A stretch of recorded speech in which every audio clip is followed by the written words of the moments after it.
What if I told you that the ground bait you're so carefully mixing is the exact reason you're not catching fish this winter? It sounds crazy, right?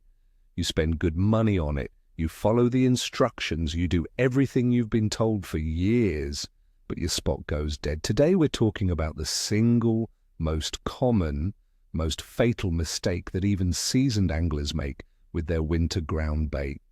This isn't about a secret flavor or a magic additive. It's a fundamental misunderstanding of what the fish actually want when the water is ice cold.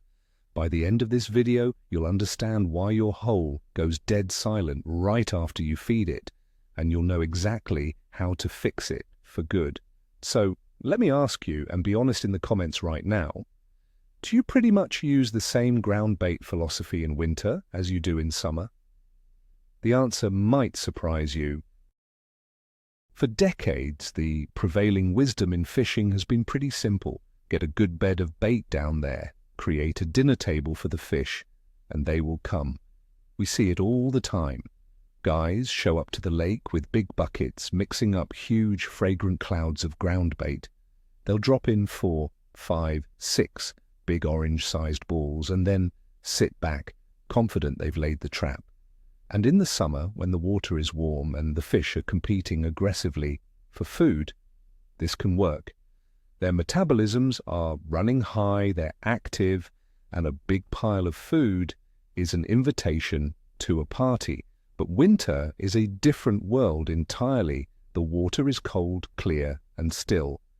And the fish are not the same aggressive eating machines. They are lethargic, slow, and conservative. Applying that same summer logic of more is better is where it all goes horribly, fatally wrong.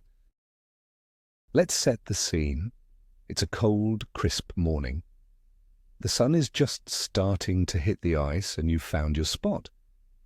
You drill the hole, the auger bites through the last layer, and you clear the slush. There's that feeling of pure potential. This could be the day. You reach for your bucket, the one filled with that sweet-smelling, perfectly mixed ground bait. You've spent time getting the consistency just right. It feels like you're doing everything correctly, following the steps that have been passed down for generations. You are preparing the dinner table, but you're about to serve a 7-course meal to a guest who only wanted a glass of water and a single cracker. This is the moment where the mistake begins, long before a hook even touches the water. The intention is good, but the execution is based on a complete misunderstanding of the underwater world in winter. You form the first perfect round ball of ground bait in your hands. It's heavy, dense, and packed with particles. You might even see corn, pellets, and crushed hemp in there. It smells amazing to you, and you think it must smell amazing to the fish. You drop it down the hole, followed by a second, a third, and maybe even a fourth for good measure. You watch them disappear into the dark water. You feel a sense of accomplishment. The trap is set. Now you sit back and wait for the action to start. You've created a huge area of attraction, a smorgasbord on the lake bed. In your mind, you've just rung the dinner bell for every fish in a 50-yard radius. The problem is, you've actually just sounded an alarm, and at the same time, you've opened an all-you-can-eat buffet that will close for business in about 10 minutes. Now let's shift our perspective. Let's imagine we are a big bream or a roach, finning slowly near the bottom. The water is 35 degrees Fahrenheit. Our body is running in low-power mode. We're not actively hunting for a big meal. We are conserving energy, just trying to get by.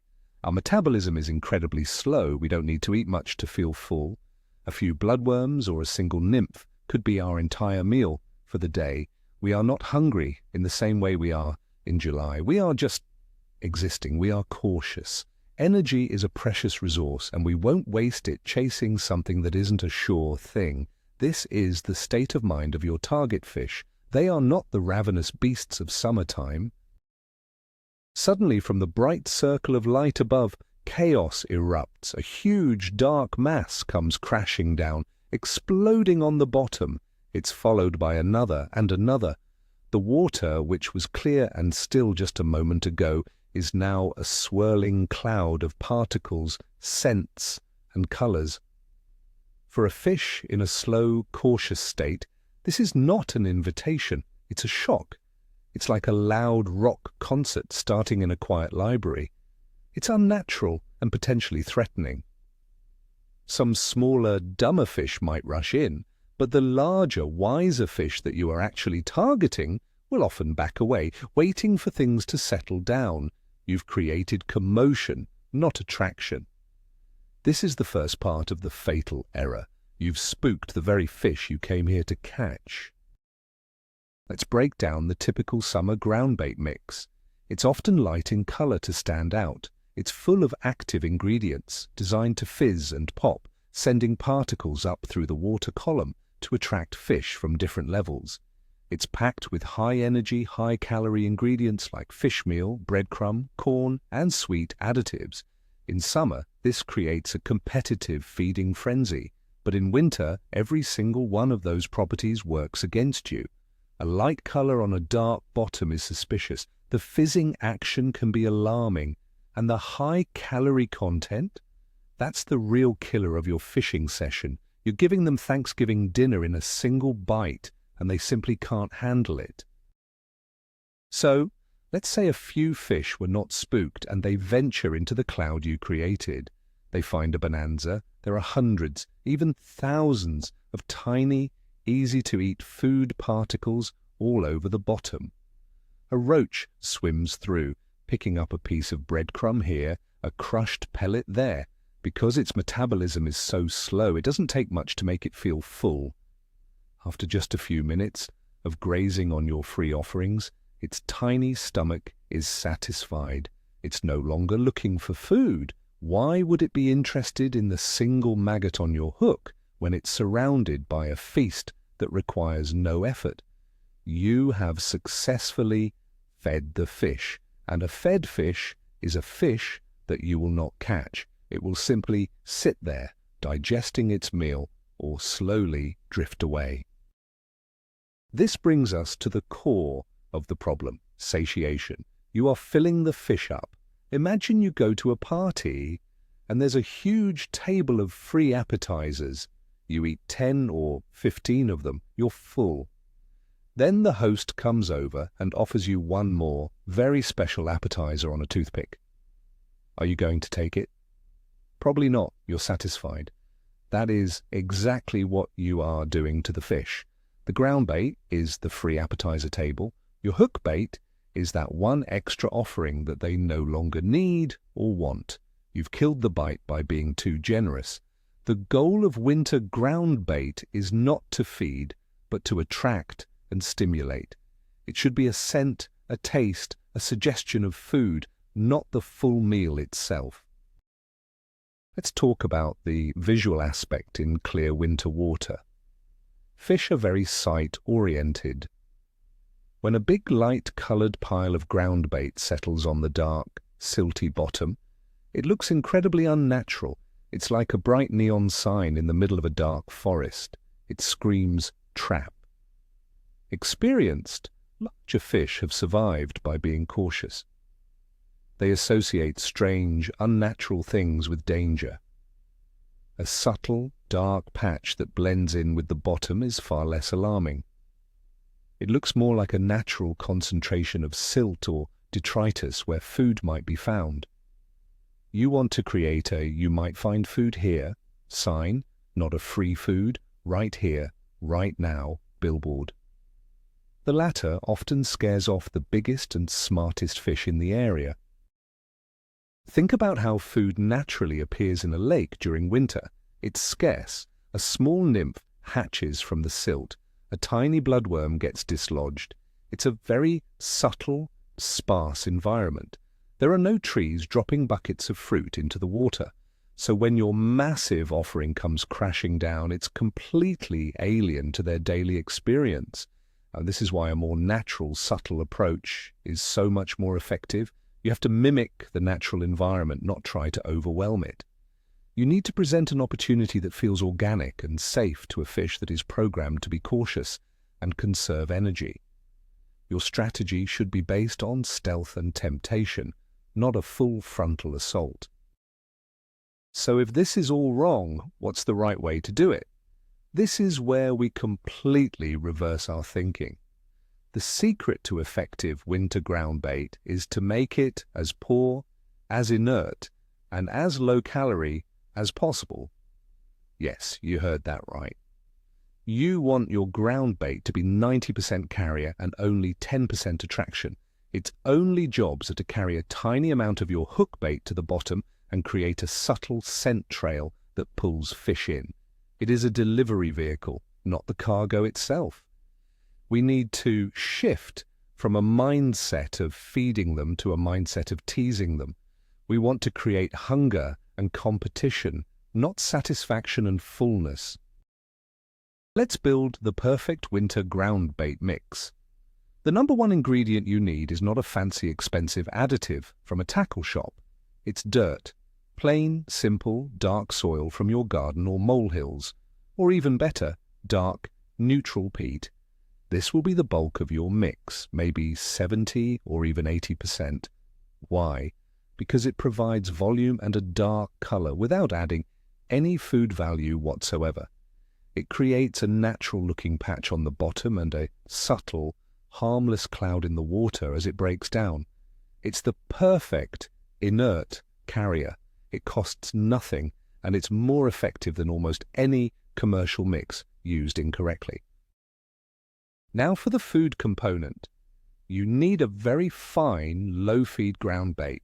Many brands sell specific black or winter mixes that are designed for this. They are typically dark, have very fine particles, and are not packed with calories. You're going to use this sparingly. For a mix that is 80% soil, you'll only add 20% of this ground bait. The goal is just to add a bit of scent and taste to the soil. You are essentially creating scented dirt. This mixture won't fill up a fish. A roach could graze on this all day and still be hungry, which is exactly what you want. It keeps them in your swim, searching for the source of the smell. And now for the most critical part, the active ingredients. But we're not talking about fizzing powders. We are talking about your actual hook bait, a very small amount of live bait, a tiny pinch of pinkies, a few chopped worms, or the most effective of all, a small amount of joker or bloodworm. You add this to your mix of soil and fine ground bait. Now the fish are drawn in by the scent. They sift through the harmless soil, and every so often they find a real prize, a single, juicy bloodworm.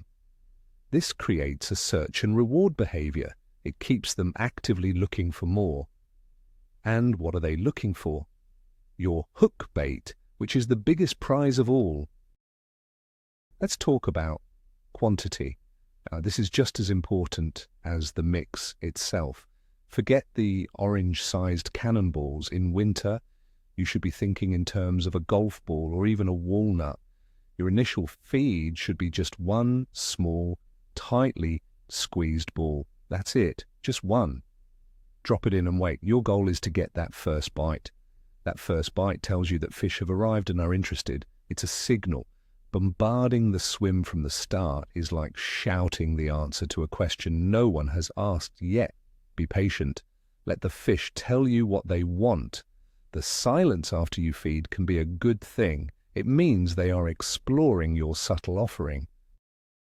Once you get that first bite, it's time for the little and often strategy.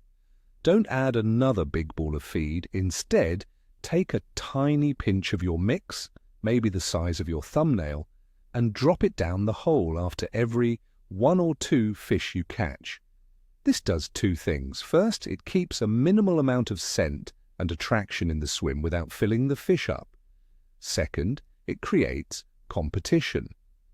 The small number of fish in your swim will compete for the few food items that are falling, making them more likely to aggressively take your hook bait. You are maintaining their interest and hunger, which is the key to a long and productive session. Let's discuss moisture. How you mix your ground bait is also critical. For winter, you want a slightly over-wet, dense mix. You want it to go straight to the bottom and stay there. A dry, fluffy mix will create a huge cloud of suspended particles. In the clear, still water of winter, this can be a disaster. It can attract tiny nuisance fish that create false bites. It can also cause the bigger fish to feed up in the water, making them almost impossible to catch on the bottom. Squeeze your ground bait ball hard. If water comes out, that's good. You want it to be a dense, inert lump that slowly breaks down on the lake bed, releasing its scent. Consider the situation from your neighbor's perspective on the ice. You see the angler 50 feet away dump in half a bucket of rich, light-colored summer mix. For the first 15 minutes, he might actually be catching fish. A few small, aggressive fish rush in to grab the free meal. He's pulling them out one after another. Meanwhile, you've put in one tiny dark ball and you have nothing. It's easy to lose your nerve and think you're doing it wrong. But then, after 20 minutes, his swim goes completely dead. He's fed them all. They're full and have moved on. Now your float dips. You catch one. You drop in a tiny pinch. A few minutes later, another dip. Your patient, subtle approach will outfish the aggressive approach 9 times out of 10 over the course of a full day. This entire philosophy can be summed up in one phrase: attract, don't feed. Every decision you make about your winter ground bait should be based on this principle. Is this ingredient high in calories? Leave it out. Is this mix creating too much cloud? Add more water and soil. Am I putting in too much at once? Cut back by half. You are an advertiser, not a chef. Your job is to create an advertisement for the delicious meal on your hook. You are not there to run a free restaurant on the bottom of the lake. This mental shift is the single most important change you can make to your winter fishing. It will transform your results almost overnight. This doesn't just apply to ice fishing. The same exact principles are true for fishing open water in the winter from the bank. The water is still cold and the fish are still slow. A heavy-handed approach with a feeder packed with rich ground bait will have the same negative effect. Use a smaller feeder. Use a more inert mix. You are trying to create just enough interest to make a fish investigate your hook bait. It's a game of subtlety and patience. The angler who understands this will consistently catch fish when everyone else is complaining that the fish aren't biting. The fish are always biting somewhere. You just have to give them the right reason to bite your hook.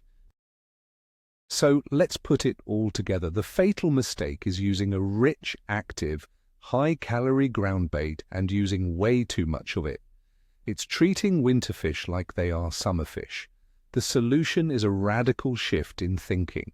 Use a poor, dark, inert mix composed mainly of soil or peat. Use only a tiny amount of fine, low-feed commercial ground bait for scent. Add a very small amount of live bait to create a search and reward behavior. Start with one small ball and then feed a tiny pinch only after you start catching.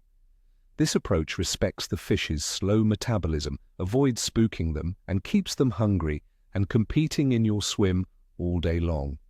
It's simple, it's cheap, and it is devastatingly effective. So there you have it. The fatal mistake isn't some complex technique or a secret ingredient you're missing. It's simply overfeeding. It's applying warm water logic to a cold water world. It's a failure to respect the biology of the fish you're trying to catch. The most profound, game-changing realization is this: your winter ground bait should be designed to be unsatisfying. Its job is to be a delivery system for a scent trail and a few appetizers, creating a sense of hunger and making the main course on your hook seem like an irresistible prize. This one shift in mindset will stop you from killing your swim before you even get a bite. It will lead to more consistent action throughout the day and, ultimately, more fish on the ice. Thank you so much for watching. If this video challenged what you thought you knew or confirmed a suspicion you've had for years, do me a favor and hit that like button. And be sure to subscribe for more tips that often go against traditional wisdom. Now, I really want to know, what's the biggest groundbait myth you've ever heard? Drop it in the comments below. Let's get a good discussion going.